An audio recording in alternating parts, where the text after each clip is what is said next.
Om Namo Bhagavate Vasudevaya.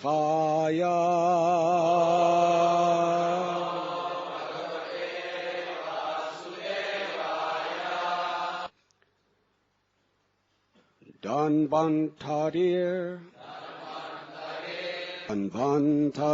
Bhagavan Patvapatyad Dvanvad Bhayadrishabon Nirjitatma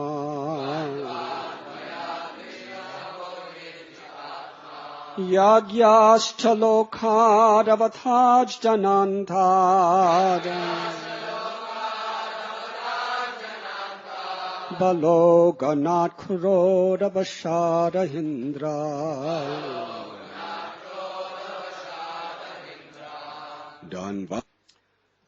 May the Supreme Personality of Godhead in His incarnation as Dhanvantari relieve me from undesirable edibles and protect me from physical illness. May Lord Rishabdev, who conquered his inner and outer senses, protect me from fear produced by the duality of heat and cold. May Yajna protect me from defamation and harm from the populace. And may Lord Balaram as Shesha protect me from envious serpents. Purport by His Divine Grace, A.C. Bhaktivedanta Swami Prabhupada.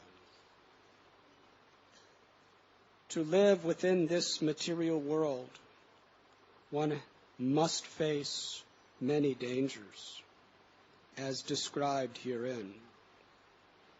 For example, undesirable food poses a danger to health, and therefore one must give up such food. The Dhanvantari incarnation can protect us in this regard. Since Lord Vishnu is the super soul of all living entities, if He likes, He can save us from the Adibhotaka disturbances from other living entities. Lord Balaram is the Shesha incarnation, and therefore He can save us from angry serpents or envious persons who are always ready to attack.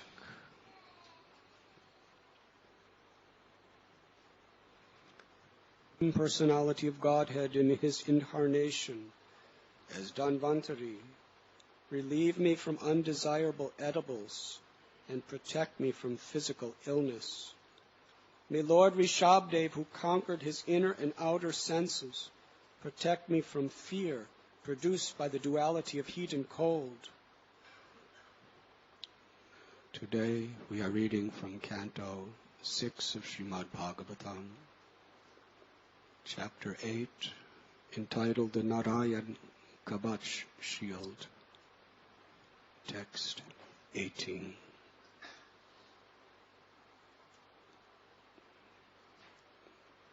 Yesterday we were discussing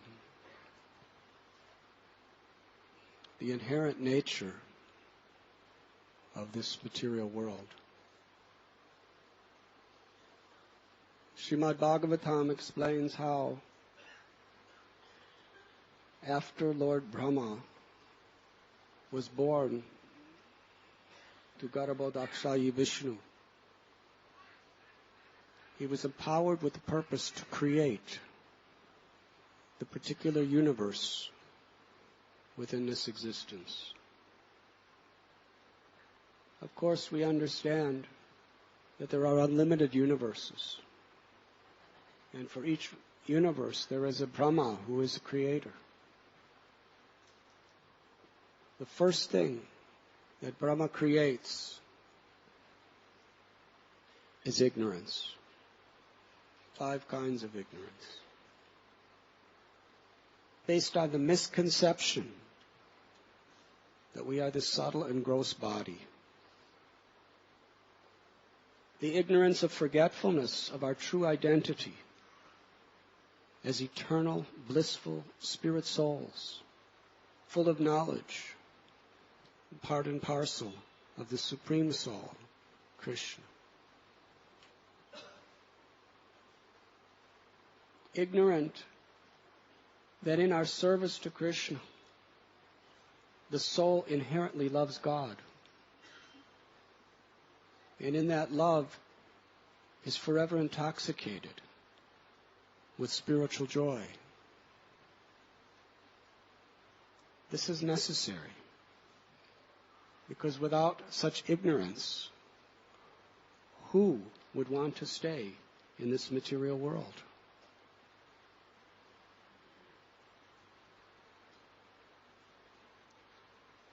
Krishna tells in Gita, Dukalaya Mashashvatam, that this material existence is essentially a miserable place.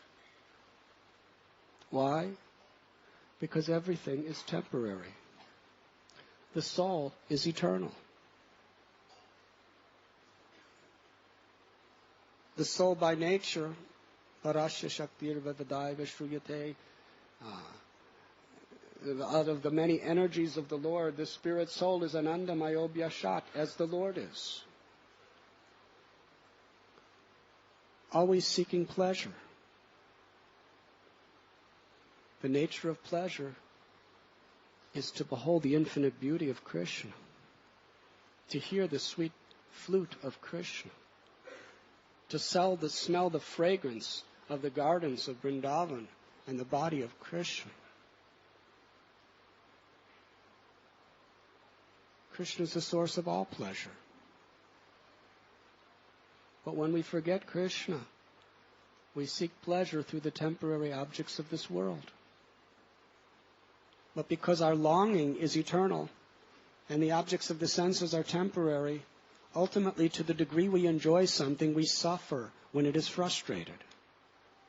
And it is inevitably frustrated.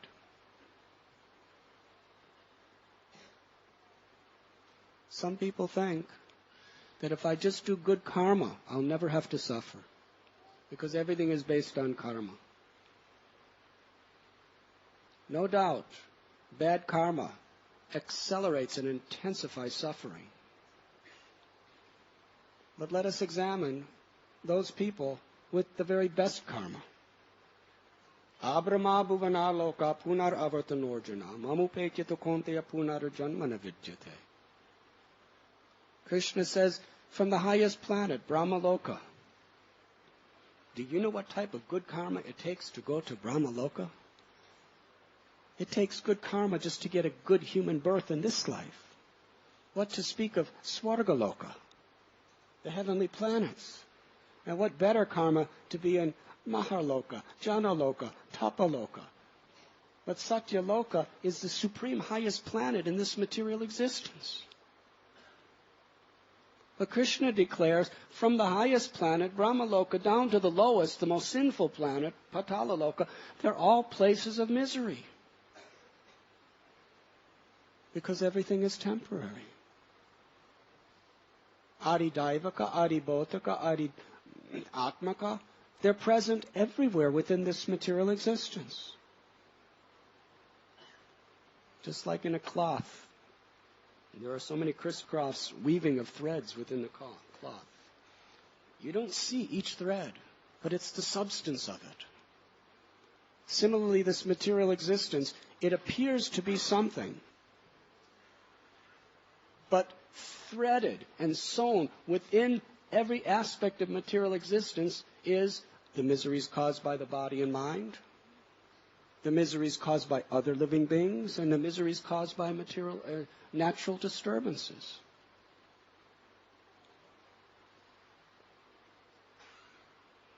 In the story of Bhishma, he's laying on the battlefield of Kurukshetra filled with arrows. He's meeting Yudhisthira and his brothers, the Pandavas.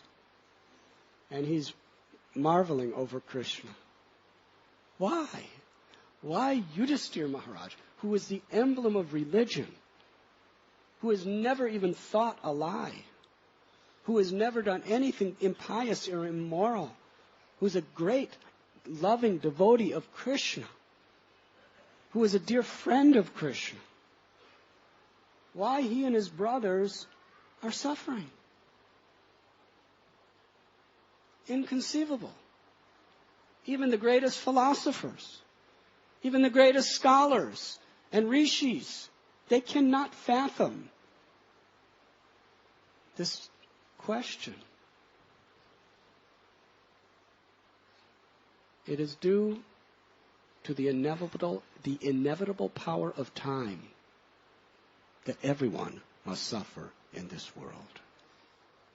And Srila Prabhupada explains even the most pious people must suffer. Even the devotees of the Lord must suffer. You cannot escape. The difference is this. When devotees of the Lord endure such suffering, they turn to Krishna with faith. They purify their hearts and awaken the permanent solution of love of God. Whereas other persons, they just continuously try to solve their problems through material adjustments. But the problem is, it's like trying to dry yourself off when you're in an ocean. People can keep throwing you towels, but as long as you're in the ocean, as soon as you're dry, you're wet. It's where we are.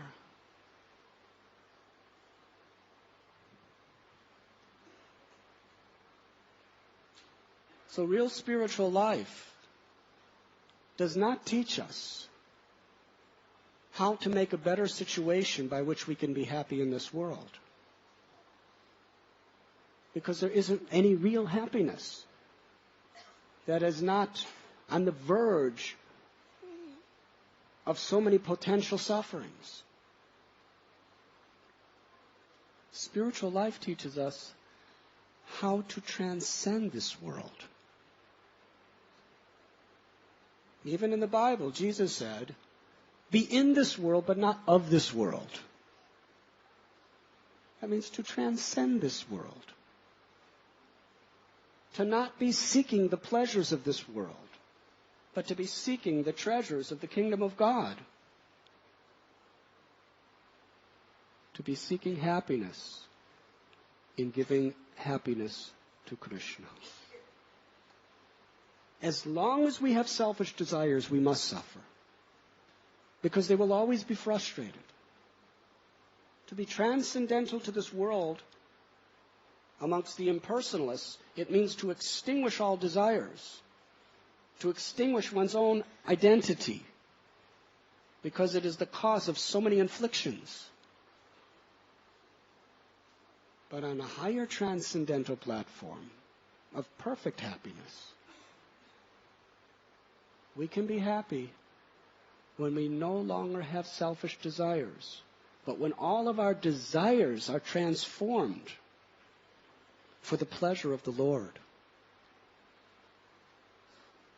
Param dristva nivartate.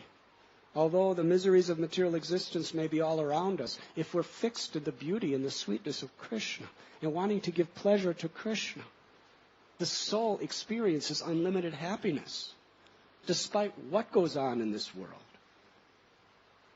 We have to do the needful in this world to keep body and soul together, to keep, as far as possible, morality and cleanliness and so forth.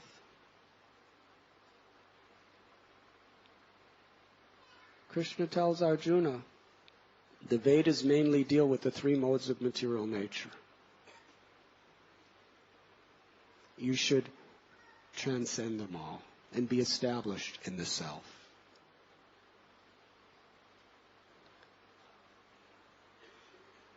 Sometimes devotees become confused. Why is this happening to me? Why is this happening to him or her? They're devotees. Why they're dying young? Why they're suffering terribly? Why? Why should I be a devotee? The same thing's happening to everybody else. What's the difference?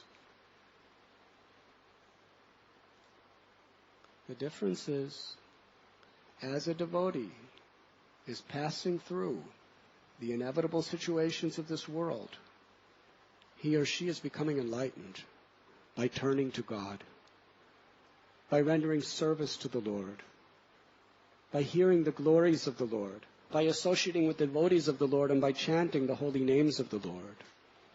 Hare Krishna, Hare Krishna, Krishna Krishna, Hare Hare.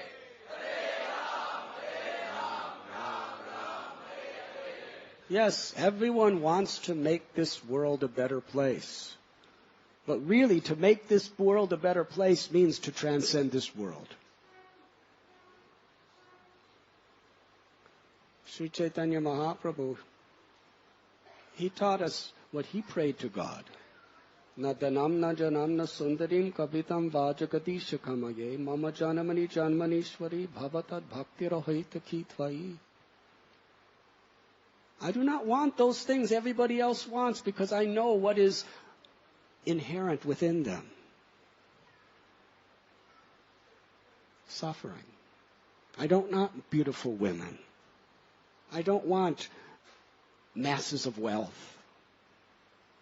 I do not want fame and followers. I do not want great scholarship. I do not even want liberation. I only want to serve you, my Lord, unconditionally, birth after birth after birth. In this prayer today, which is the verses of the Narayana Kavacha, and in all the verses of this beautiful prayer, we find crying out for protection from danger. Padam padam yad vipadam natesham. This is an eternal reality within a temporary world. How can something be eternal within something temporary? Because Prakriti is eternal. Prakriti is the external energy of the Lord. There is the internal spiritual energy, there is the marginal energy, and there is the external material energy, the Antaranga Shakti, Bahiranga Shakti, and Jiva Shakti.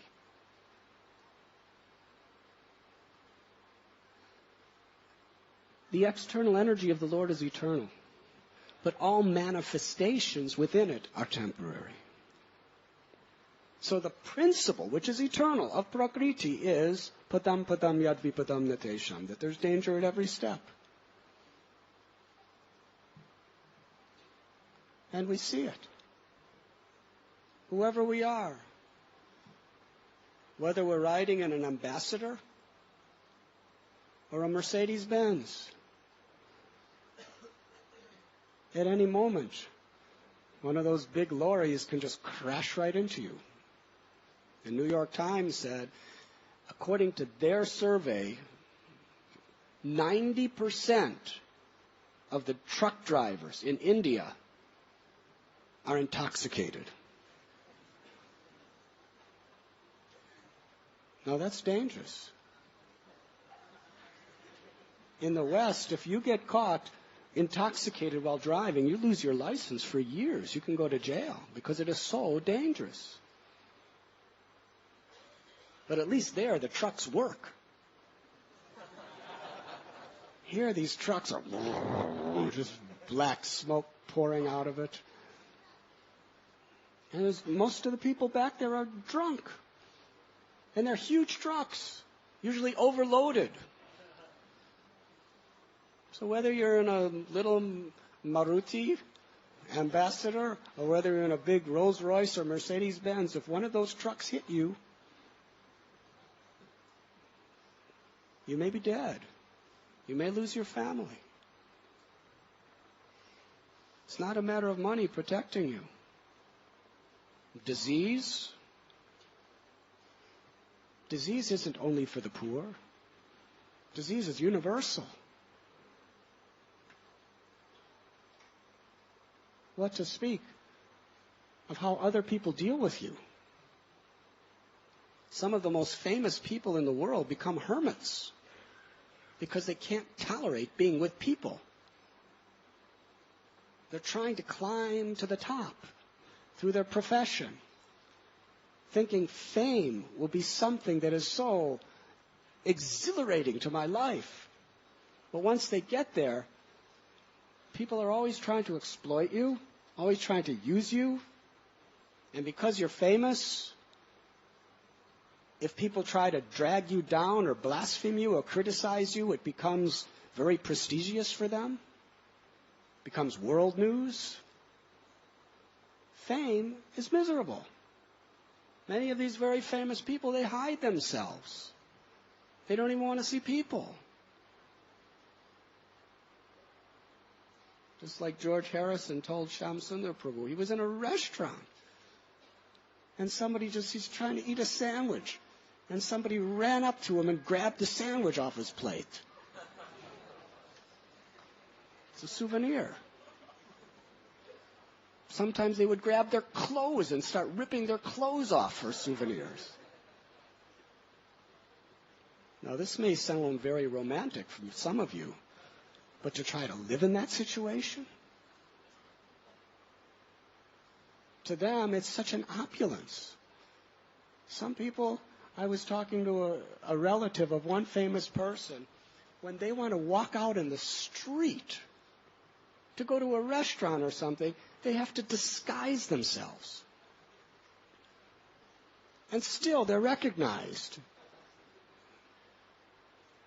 Now, for them, it is a great opulence to just be a nobody and just walk around and not be bothered. But yet, Maya Devi, she has the worm on every hook to tempt you. Just take this hook and be happy.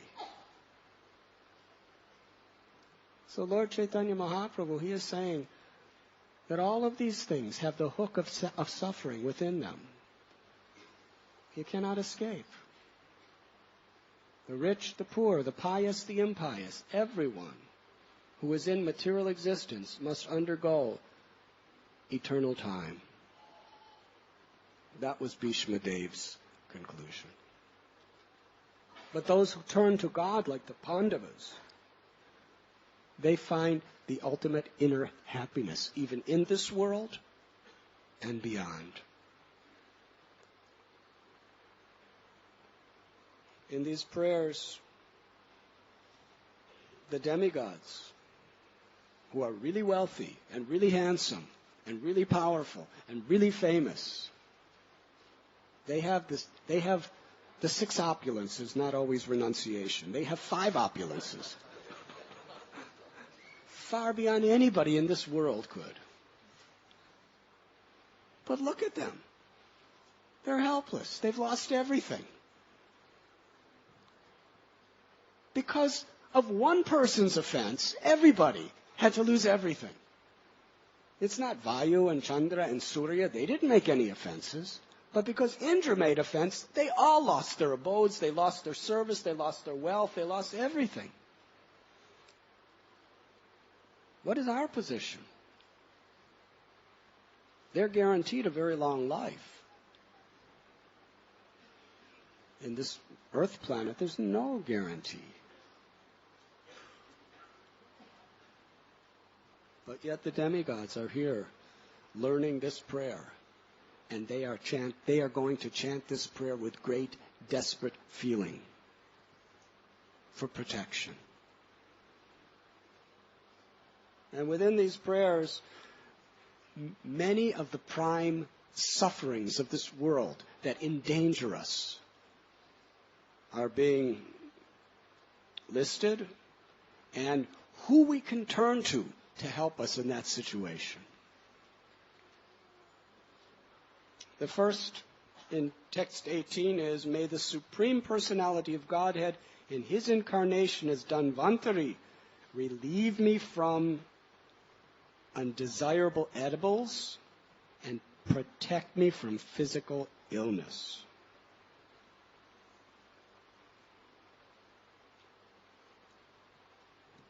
Physical illness. We don't know. It's like our dear friend John, the Manhattan musician, Professor John. After enjoying a beautiful drama, he bowed down, and a little child was next to him, so he tried to bow in such a way that he didn't hurt the child. And he crashed down on his knee, and now he's on crutches. Very great pain. He wasn't expecting that. How many times do all of us bow down? Even when you're bowing down to God, there's danger. What to speak of anything else? That's the nature of this world. It's unbelievable. It's believable, but unbelievable.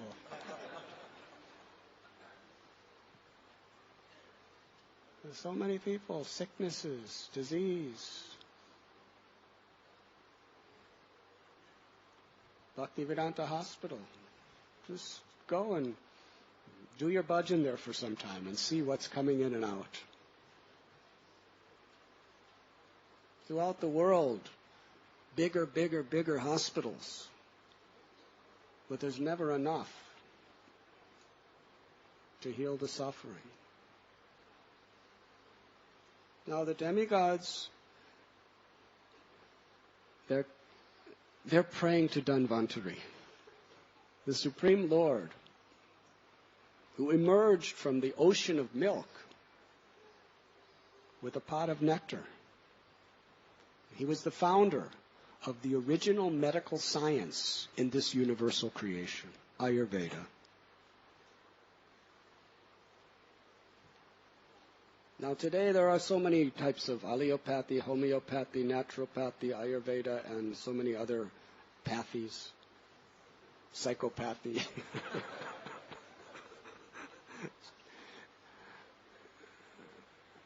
But the origin is Ayurveda. It was created by God Himself. Yes, you have decided by your free will to be in this world where there are so many sufferings. You decide by your free will to stay in this world. It's a place of birth, old age, disease, and death. So here is the medicines to heal you. Now in the Ayurveda, it's not just physical medicines. And in the olden days, the herbs of Ayurveda were so powerful, far more powerful than any of the allopathic drugs of today. They really actually worked. Today, Ayurveda, sometimes we really don't know if they're working or not. But they actually worked. But Ayurveda teaches not only when you're sick what to take, but an entire lifestyle to keep you healthy. And the basic foundation of that lifestyle is devotion to God, faith in God, which brings inner peace and inner happiness. One of the main causes for disease in this age of Kali is anxiety, envy, and fear. It has a massive effect on the physical body.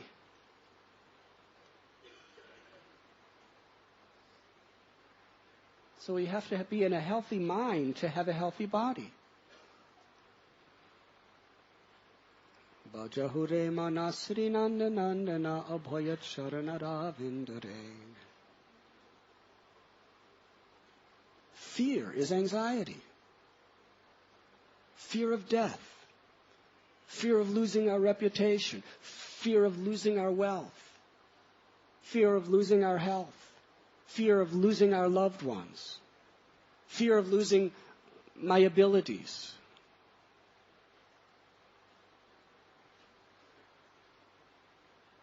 So many fears.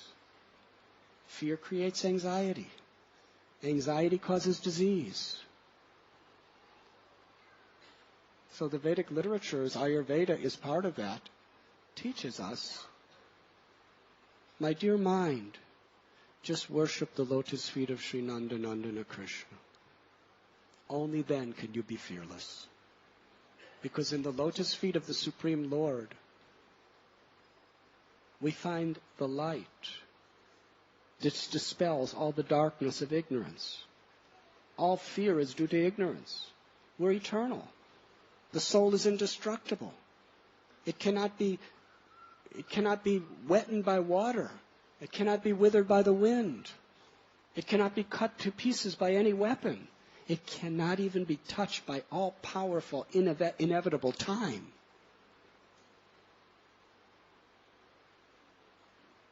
In taking shelter of Krishna, we become fearless. That is real good health. And even if we suffer physical ailments, we have seen it many times. Our little Stoka Krishna Prabhu, only 34 years old, ravaged with cancer. Just married 2 years before. While he was on his deathbed, his wife gave birth to a beautiful little baby, paralyzed from the waist down, no cure, on the verge of death. He never asked, why is this happening to me? No, he was asking, why is God so kind to me? In these 34 years, so many opportunities to serve devotees, so many opportunities to hear Prabhupada's words, so many opportunities to chant the holy names. I didn't deserve it. Why is God doing this to me? Why is he so merciful? And he was smiling. Up until the end, he was smiling blissfully. I saw people coming into his room who had very, very robust, good health, who had lots of money, nice family, everything, but they weren't smiling. And if they were, it was not like Stoka Krishna Prabhu's.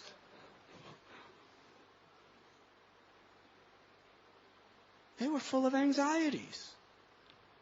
He was free of anxieties. Why? Because with a grateful heart, he surrendered to Krishna. So we may ask, why is such a nice boy dying at such a young age in such a horrible way? But if we look deeper into the situation, we can see, because he is such a nice boy and such a good devotee, he's going back to Godhead. He's showing the whole world what real integrity is about. And there are so many examples like this. Whether you live 100 years or 34 years, in the light of eternity, there's not much difference. Shukadev Goswami said, better one moment of full consciousness of God than a long, long life. 7,000 years trees live in the redwood forests of California. Is that great? Greatness is how we utilize every moment of life. Greatness is in our connection to the all-great. Krishna is supremely great. When we are connected to Krishna, by his mercy we are great.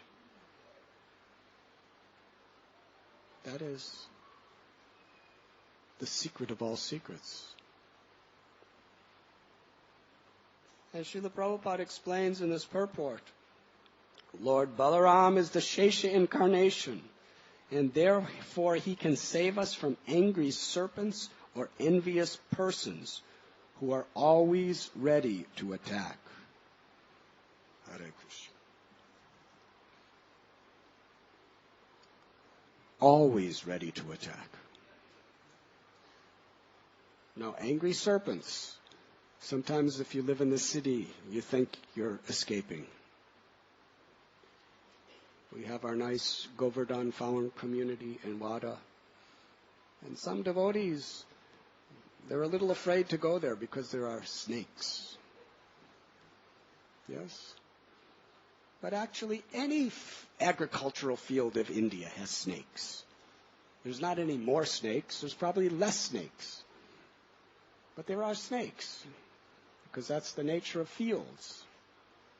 And when you're in a field, there is the potential that a snake can strike. And usually that means death at the least expected moment, whoever you are. The snake does not ask you for your educational qualifications. The snake does not ask what your bank balance is. The snake does not ask whether you have wife and children to support or not. Indiscriminately, they strike.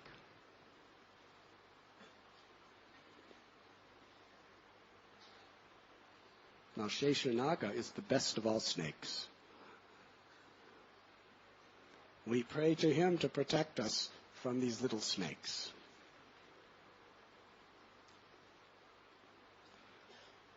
So you live in the city, and you're thinking, there's not so many snakes around here, I'm safe. But Srila Prabhupada explains there are human snakes who are far more dangerous than reptile snakes. If you see, within this world, the cause of deaths, all over the world, how many people are killed by snakes, and how many people are killed by people? Huh? So which is more dangerous? How many people are killed in a city where there are no reptiles, and how many people are killed in the agricultural fields where there are? I'm sure the statistics will favor the first.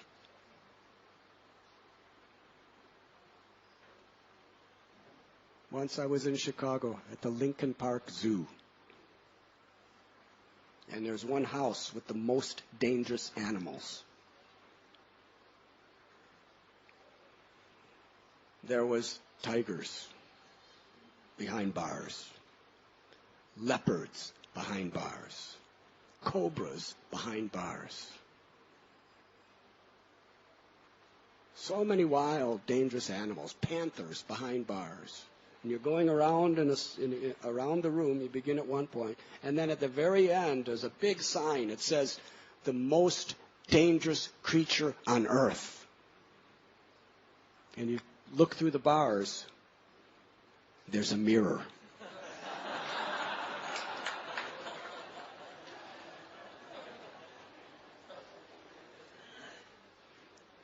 Leopards aren't creating nuclear bombs.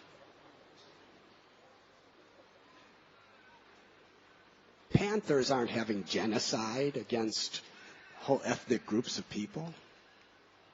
It's human beings. And there's always danger. Can you run from it? People always are envious and want to attack.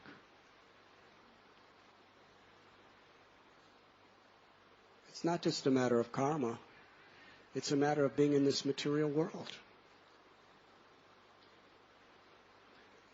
Even the greatest personalities. Prabhupada said, Jesus Christ, he was crucified. What did he do? He just taught people to love God. He was blasphemed. He was beaten. Haridas Thakur. And actually, with Jesus, it was his own people who condemned him. Thakur Haridas. What did he do?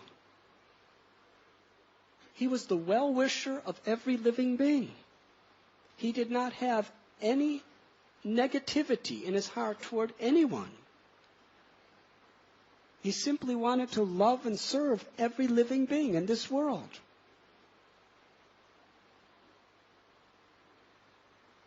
And his own people, from his own race, were sentencing him to death. And even many, many of the Hindus. He was a devotee of Krishna. He was broadcasting the holy names of the God, of the Supreme Lord of the Vedas. And the Brahmins are meant to be the upholders of the truth of the Vedas. You would think the Brahmins would be exhilarated with bliss to see Haridas Thakur transforming the most atheistic, sinful people to Vaishnavas. But they hated him. Many wanted to destroy him because he was more popular than them. They were envious. If Haridas would have just stayed low-key, nobody would have cared. But because he gained prominence, they wanted to destroy him. They blasphemed him. They went to the government to punish him. And he was beaten in 22 marketplaces. Before that, Ramchandra Khan. He was envious. He tried to destroy him.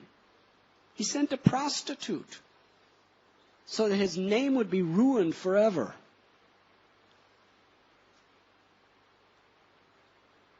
Did he have bad karma? No. But Thakur Haridas, whatever happened, whether Ramchandra Khan tried to create a situation to blaspheme his name forever,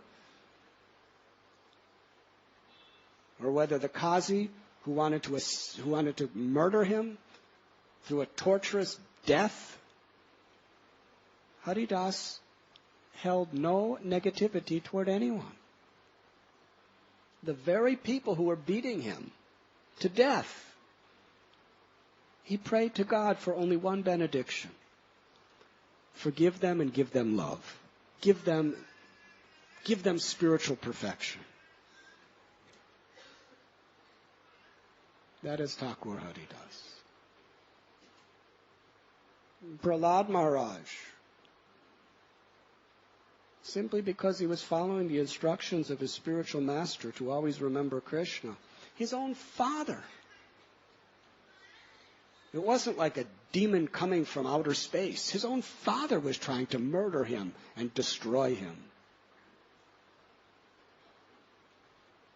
Srila Prabhupada gives examples of the dangers of this world, of envious people.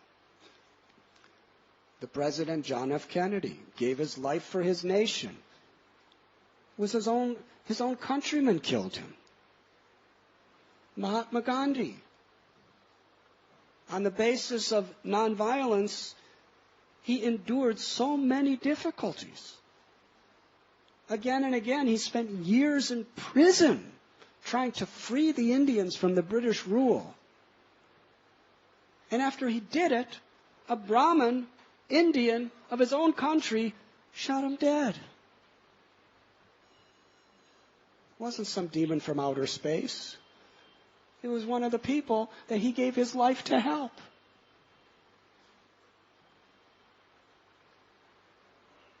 Srila Bhaktisiddhanta Saraswati. Gaudiya Vaishnavism was so much decaying with Sahajism and materialism.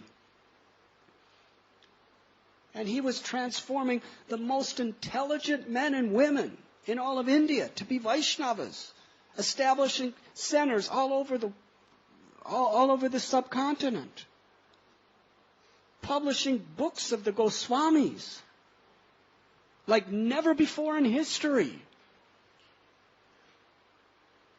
But when he and his devotees went to the temple, to the Goswamis' temples in Vrindavan, they locked the doors and threw stones on him. His own people. More than anyone else in modern history. He's promoting the books of the Goswamis, printing them, publishing, distributing them, and convincing people to follow the Goswamis, and in the Goswamis' own temples, the Goswamis' own descendants. They lock him out. They throw stones. And they blaspheme him. And even some of them made conspiracies to murder him.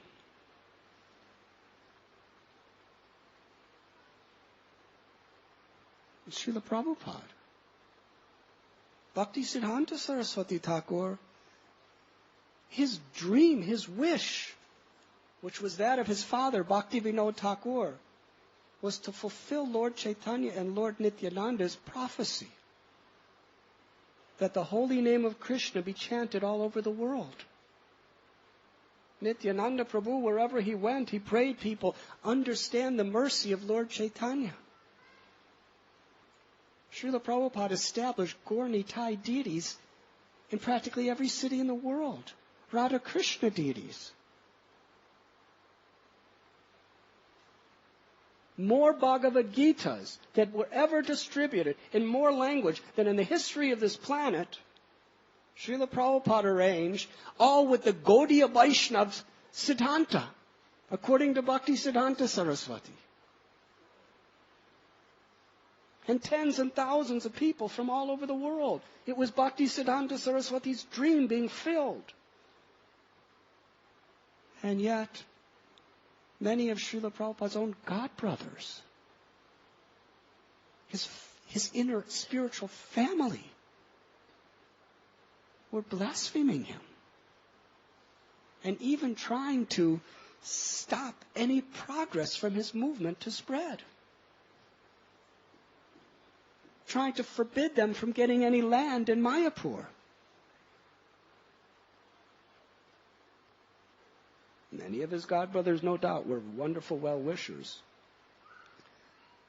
But some of his greatest opposition were his own people.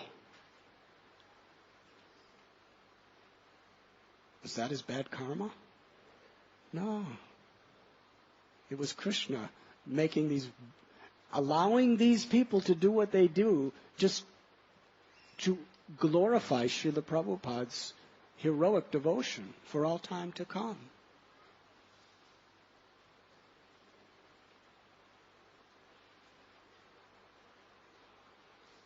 We have here Bhavananda Prabhu. In Prabhupada's last days in Vrindavan, he heard how there was a major attack on our temple in Mayapur. People were coming with weapons, with guns, to break the deities, to kill. And he fought to protect Prabhupada's temple. And the police took the side of the aggressors. Srila Prabhupada got the news that Bhavananda Prabhu was put in chains and dragged through the streets as a criminal. What did Srila Prabhupada do when he heard that? He wept tears. That my devotee is willing to go through all of this humiliation, suffering, and danger just to serve me. Srila Prabhupada expressed his eternal debt to this disciple. So similarly, when we undergo the difficulties of material existence and remain faithful to Krishna or spiritual master, how much of their heart's mercy we receive.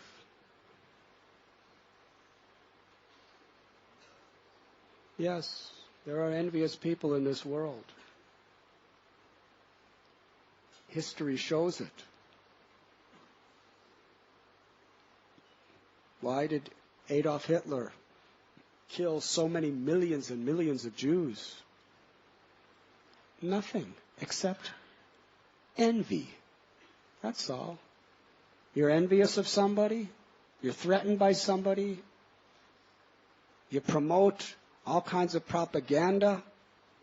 As they say, give a dog a bad name and hang it. Then you turn the world against them and you destroy them. Envy.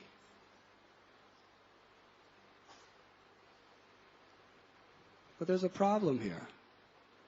Because the only reason anybody comes to this material world in the first place is due to envy. And the only reason anyone stays in this material world is because of envy. So we're thinking that this world is a nice place? Everyone, except the very, very advanced spiritual devotees of the Lord, is potentially envious of anybody else. We come to this world because we want to be enjoyers, we want to be controllers, we want to be proprietors. That is Krishna's position. We come to this world because we're envious of God. And every living being is part and parcel of God. Therefore, we are potentially envious of anybody or everybody. It's just a matter of circumstances that awaken that.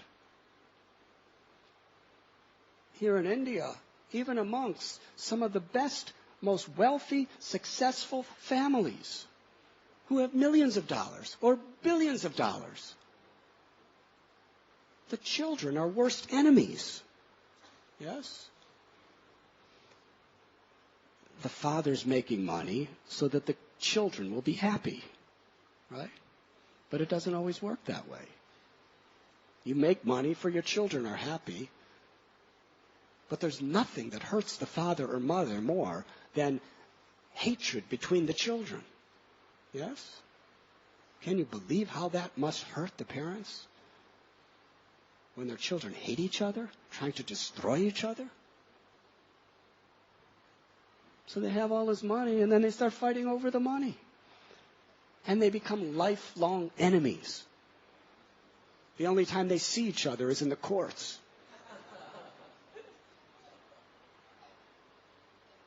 Not even willing to speak a word to each other. Promoting all kinds of propaganda against each other.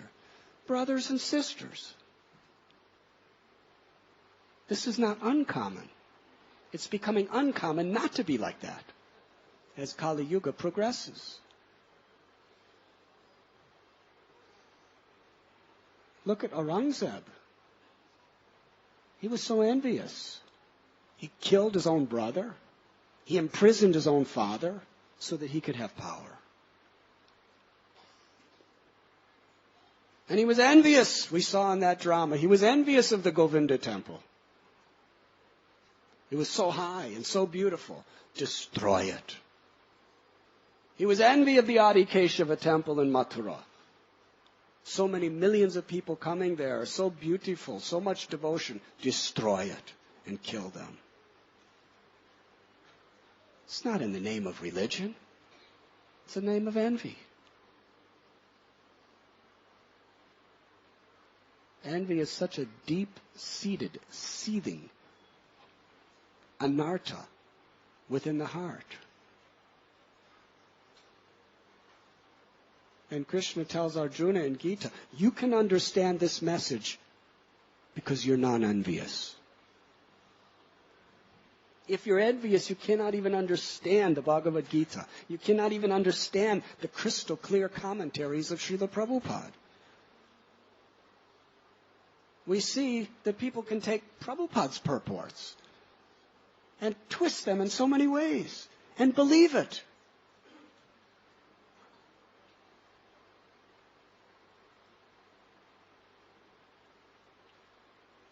To be in a place where everyone is envious to different degrees, and according to how they're incited by different circumstances, sometimes they like you, but the next minute the very person who likes you can be your enemy. Husbands and wives, best friends. Not only do they sometimes break up, they sometimes kill each other. Take each other to courts. Try to destroy each other. I was told the other day, one very, very, very famous person marries a young lady. They're in love for a while. But now, all over the newspapers, this lady is just saying the most horrible things about the person. He's never gotten such blasphemy and such horrible, horrible press in his life. And it's all coming from his beloved. Haribo.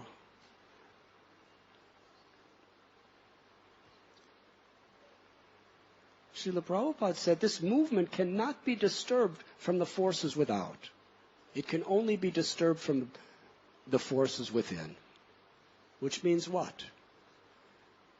Either not following the regulative principles or envy amongst each other. Fratricidal wars.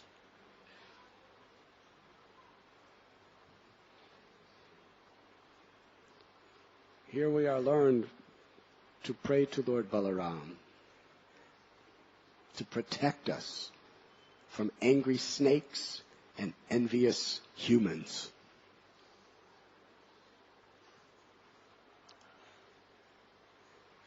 And that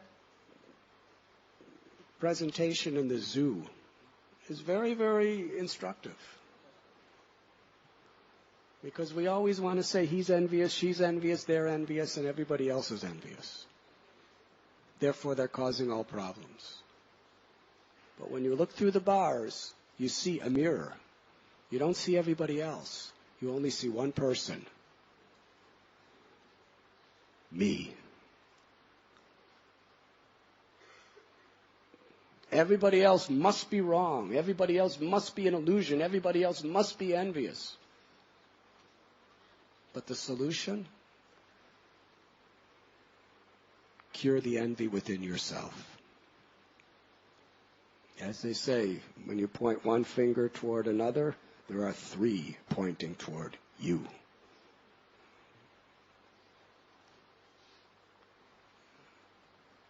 Srila Prabhupada was not impressed when people would find faults with others. He was impressed by people who tried to remove their own faults. It's easy to find faults in others. Any coward could do so. Any fool could do so. And even if the faults are true, what's so great about talking about them? Some people, they concoct faults about other people. Some people actually see faults in people and broadcast them. Anybody could do either one. Doesn't please Krishna. It could only impress envious people. The Bhagavatam says, men who are like dogs, hogs, camels, and asses, they're very much impressed by people who are bigger, better dogs, hogs, camels, and asses.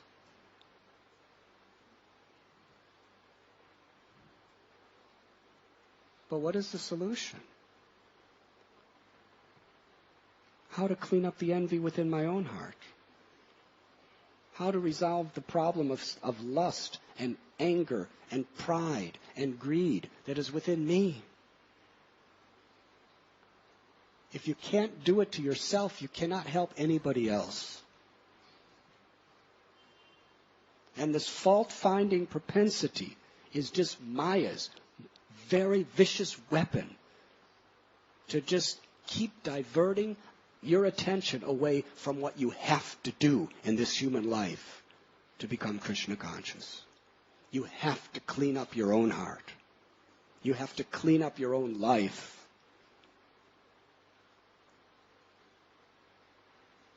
Finding faults in others is simply nothing but a major distraction. We could learn from the faults of others. But our purpose, physician, heal thyself. Therefore, we have Srila Prabhupada's books which are teaching us these principles at every moment. Bhakti Siddhanta Saraswati Thakur said, the reason I find faults in other people is because I am honeycombed with hundreds and thousands of faults myself. Because factually, the world is a mirror of your own consciousness. And that mirror is behind the bars of material existence. Therefore, we need protection. Menaho Narayan Kavacha, with all the various great divine personalities that are being invoked to protect us from all the different types of difficulties in this world, they are all present within the Hare Krishna Mahamantra. Sri Chaitanya Mahaprabhu said that the Hare Krishna Mahamantra is the greatest of all mantras.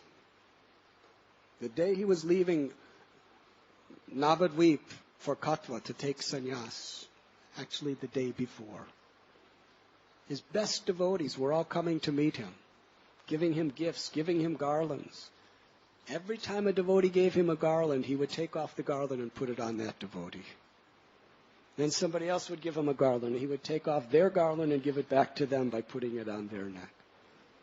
This was going on all afternoon. Just loving exchanges.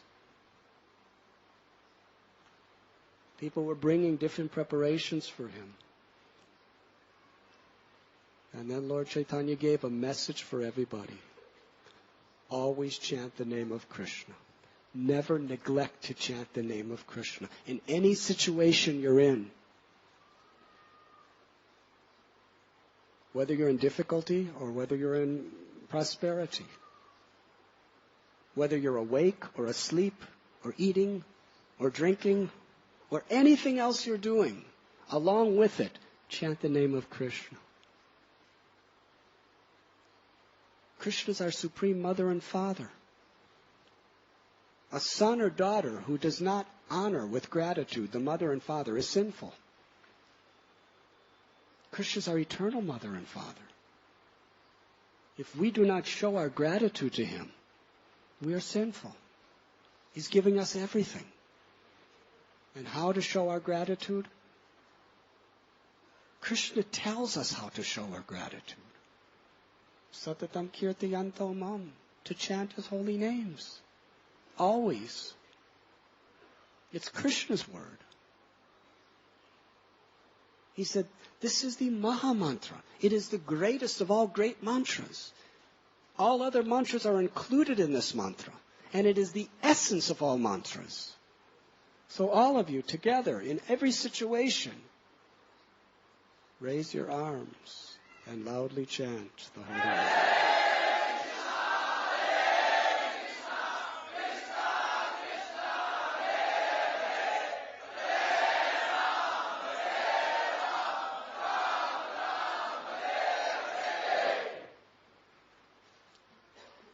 Is there any questions? Yes, Gorbani Prabhu. Someone will send microphone for you.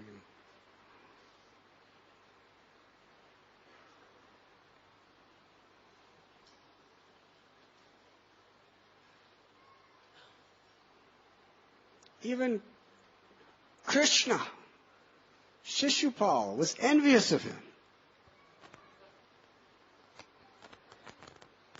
Blaspheming him constantly. Kamsa was so envious of Krishna. He was just a little baby, and Kamsa was trying to murder him due to envy and fear. And the Shamantaka, Krishna was accused of being a criminal, and it was spreading throughout Dwarka. So no one should think that they are exempt from the Adi-atmaka, Adi-daivaka, and Adi-bhautaka, the difficulties of this world. But a devotee, tate nukampam susamikshya bunjana evatmikritam vipagam. Even when these difficulties come, a devotee with folded hands says, Krishna, thank you. Because I know this is ultimately for my good. All I have to do is bow down with a grateful heart and chant your holy names. That is the price of liberation. Yes, Gaurvani Prabhu. Thank you very much for such a nice class.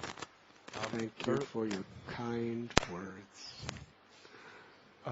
Earlier, you were talking about how the impersonalist version of the philosophy says, rid yourself of all desire, and then you'll find happiness or peace.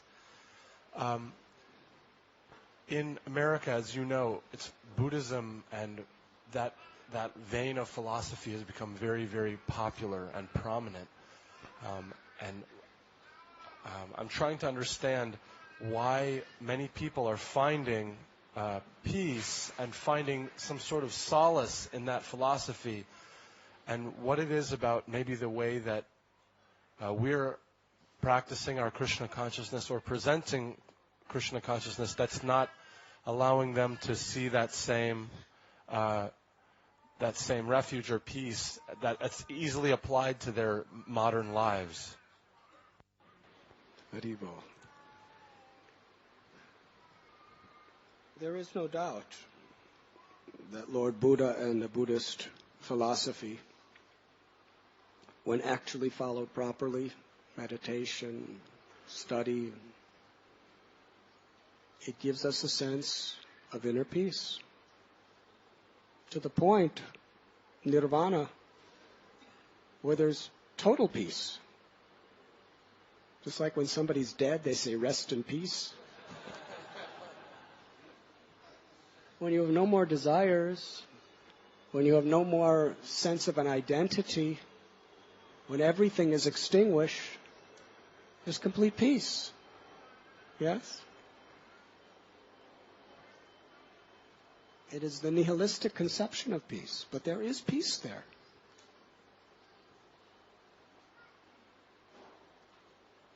But there's something higher than peace. Love. And that they do not have the understanding. Because love is not something which is a temporary family or romantic-oriented experience in this world. We are speaking about eternal love. The love between the soul and God. In order to find that love, it is necessary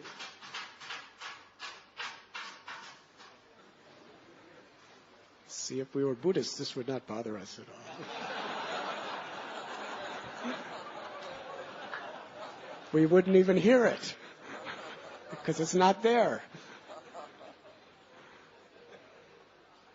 But because we're so eager to hear about Krishna, it bothers us. But that bothering is a higher pleasure than not being bothered.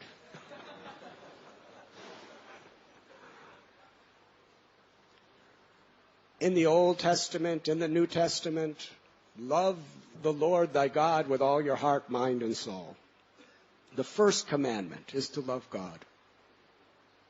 Yes? And in Krishna consciousness, prema pumartha mahan. Higher than economic development, sense gratification, religiosity, or even liberation, whether it be mukti or nirvana, higher than that is prema, or love, divine love. Now, even in this world, what is a more ecstatic experience? To be madly in love with somebody who's fulfilling all your desires? Or to be peaceful? Should we take a vote? Most of us don't have either one. But which is a more ecstatic, intense experience? Love or peace? Bilvamangala Thakur, he said that in loving Krishna with service is the peace, mukti, nirvana, all that stuff is automatically included. It's the highest peace.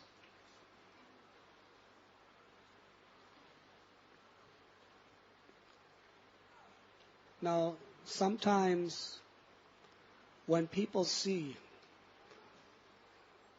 in their lives a conception of God being wrathful and punishing and devastating, and when people see that in the name of that God, people become terrorists, people become fundamentalists, people become fanatics, and that's the only real conception of God they've ever known, Sometimes intelligent people who are sick of terrorism, sick of fanaticism, sick of sectarianism, sick of all this fear of the wrathful God, they'd rather just, let's go to a place where there is no God. And it's an ancient system with many great saints who have found peace without a God. It is attractive, isn't it? Not really, but under those circumstances, it could be attractive. Because of abuse of God's name, abuse of God's position, by so many generations and generations of people all around us, and so much hypocrisy in the name of God, and so much unrest and sin in the name of God. Yes, many people of the West are looking for an alternative where they don't have to have this sectarian conception of God, and they can actually experience some inner peace. And many very intelligent, thoughtful people come to that conclusion. How could we blame them? But what Srila Prabhupada has come to the West to do is to introduce the full-fledged information about who God really is, beyond sectarianism, beyond fundamentalism. Look at the saints of the Gaudiya Vaishnava tradition, their compassion toward living beings, and the conception of God as the supreme lover, the supreme friend, the all-attractive one. If people are not coming to our society, the reason is no one fault but our own. We are not presenting Krishna as he is in such a way that is accessible to the people of the world. Srila Prabhupada knew, according to time, place, and circumstance, how to present Krishna as he is. But unfortunately, so many devotees today, due to inner fighting or their own problems, they're hardly trying to give Krishna to others. Sometimes they're just more interested in fighting amongst themselves than giving Krishna to others. And if we have the wrong conceptions of Krishna, and we're becoming judgmental toward everybody else, who's going to listen? But if we just present Krishna consciousness as Prabhupada presented Krishna consciousness, and actually make the sacrifice as Prabhupada did to make it available to them, Krishna is all attractive. There's no doubt many, so many millions of people will come to become devotees on one level or another if we just present Krishna as he is.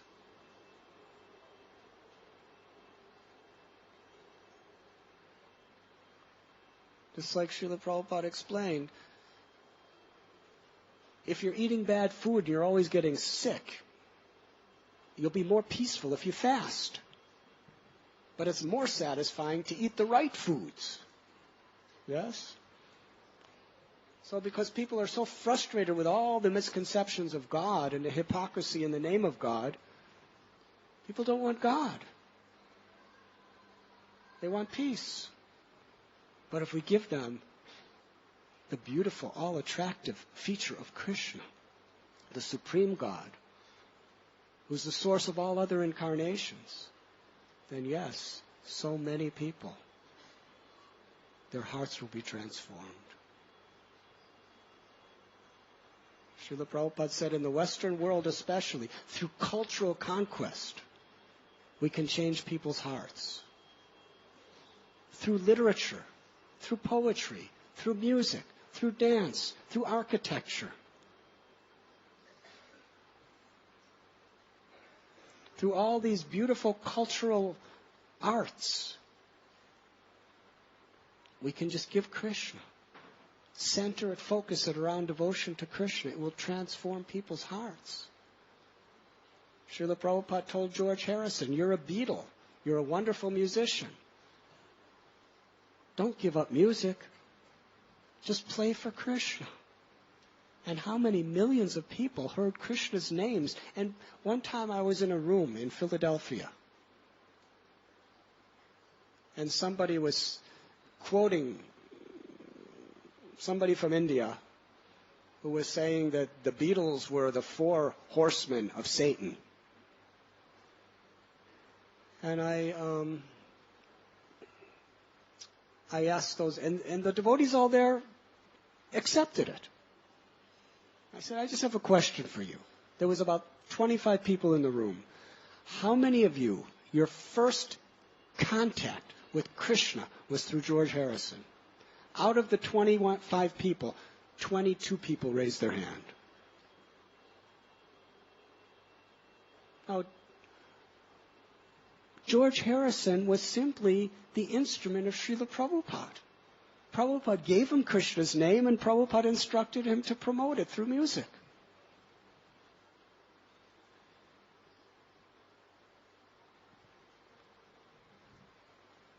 So in the Western world, we have to utilize our God-given intelligence, purify our own lives, and work together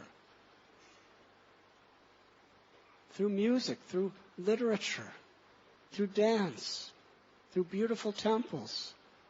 Another part of culture is interrelationships with others. That's a cultured person, is a person who knows how to be respectful to others. If we just focus our culture around Krishna,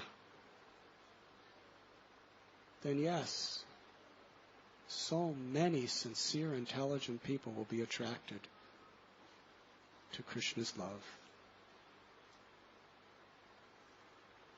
And then they don't have to annihilate all their desires. They'll understand how beautiful God really is. Does that answer your question? Thank you very much. Srila Prabhupada ki jai. Go Premanandi.